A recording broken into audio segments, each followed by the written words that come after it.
The afternoon sun painted golden stripes across the polished floor of Riverside Coffee House as Marcus stepped inside with his daughter Emma. The familiar scent of fresh coffee and warm pastries wrapped around them like a comfortable blanket.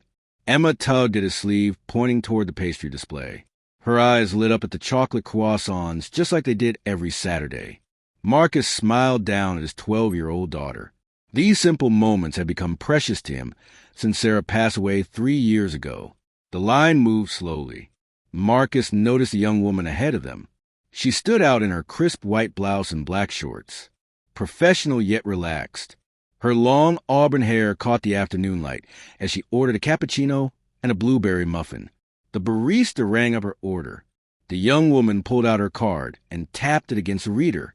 A harsh beep echoed through the shop. Declined. Her confident posture faltered. She tried again. Another beep. Her cheeks flushed pink as people behind began to shift impatiently. Marcus watched her fumble through her bag, searching for another card. He recognized that look.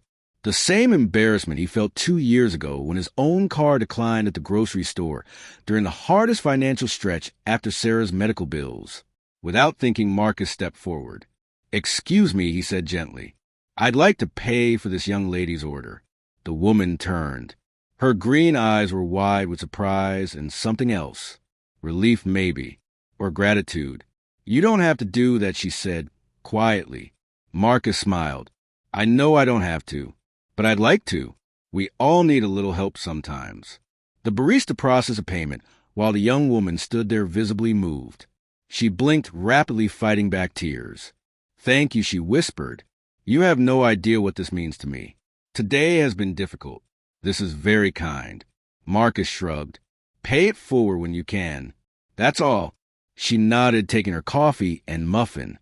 Before leaving, she paused. "What's your name?" "Marcus. And this is my daughter, Emma." "I'm Claire. I won't forget this, Marcus." "Thank you again."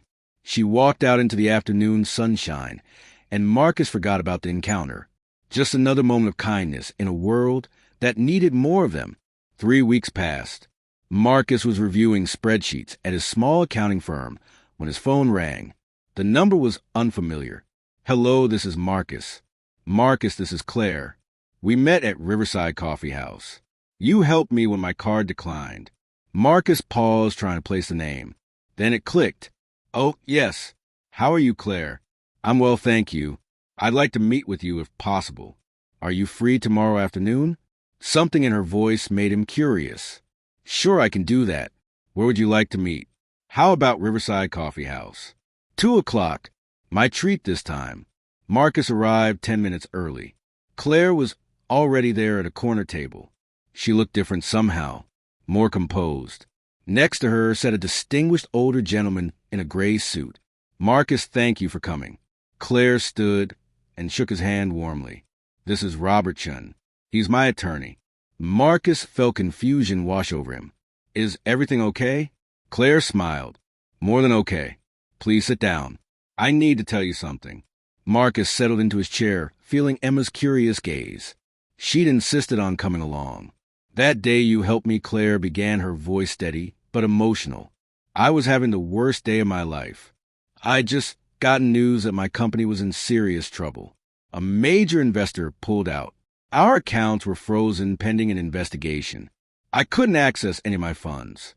She paused, wrapping her hands around her coffee cup.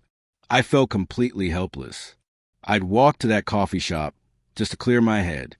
When my car declined, I felt like it was a sign, like everything was falling apart. Then you stepped in, a complete stranger. You showed me kindness when I felt invisible. Marcus shook his head. "It was just coffee, Claire." "No," she said firmly. "It was more than that. It reminded me that people still care, that small acts of generosity matter. You didn't know who I was. You just saw someone who needed help." Claire took a breath. "Marcus, I'm the CEO of Riverside Digital Solutions. We design software for healthcare systems. After that day, things started turning around. The investigation cleared us. We found new investors, better ones. And I realized something. I've been so focused on big deals and major contracts that I've forgotten about the small moments, the human connections that actually matter." She slid a folder across the table. Robert and I have been working on something. Your daughter Emma is 12. In 6 years, she'll be ready for college. Marcus, I'd like to cover her entire education. For years at whatever university she chooses. Room, board, tuition, everything. Marcus felt the air leave his lungs. What?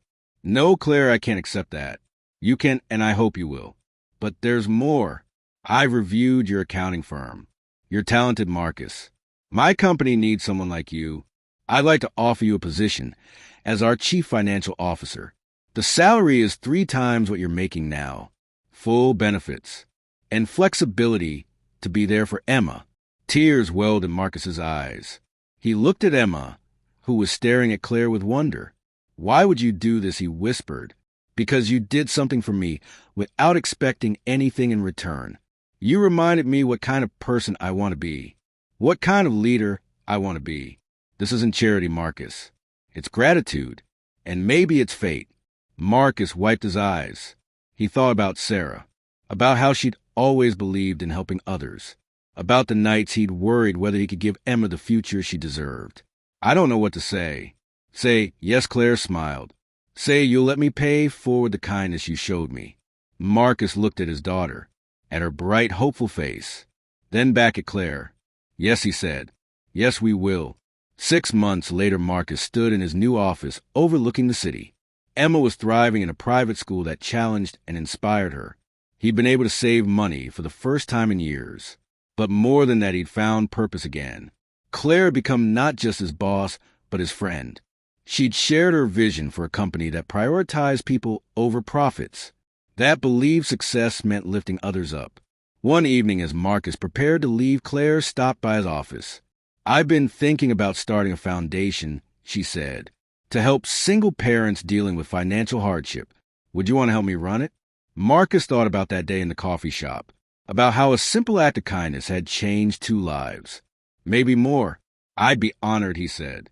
Claire smiled. You know, Marcus, I tell people that story all the time. About the man who bought coffee for a stranger. Some people think it's too good to be true, but I know better. I know that kindness creates ripples. That one moment of generosity can change everything. Marcus nodded. Sarah used to say that. She'd say we're all just walking each other home. Might as well be kind along the way. Your wife was a wise woman. She was, and she'd be proud of what we're building here. I hope, so Claire said. I really do. As Marcus drove home that evening with Emma chattering about her day, he felt something he hadn't felt in years.